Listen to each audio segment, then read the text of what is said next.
తెలియజేస్తుందిగా కోరుతా ఉన్నాను. ఒకవేళ శ్రీకాకుళం జిల్లా పలాసలో వైసీపీకి భారీ షాక్ తగిలింది. ఎమ్మెల్యే గౌతు శిరీష సమక్షంలో 300 కుటుంబాలు టీడీపీలో చేరాయి. మాజీ మంత్రి సీదిరి అప్పలరాజు సొంత గ్రామం నుంచి 100 కుటుంబాలు టీడీపీలో చేరాయి.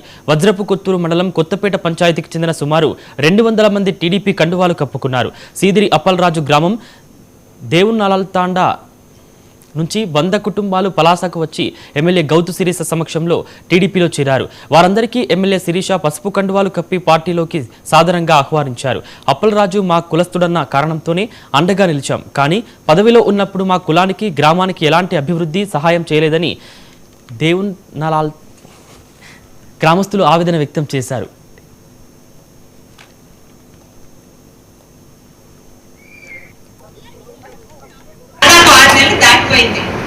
వాసు వస్తాననగానే నేను తీసుకోలేదు.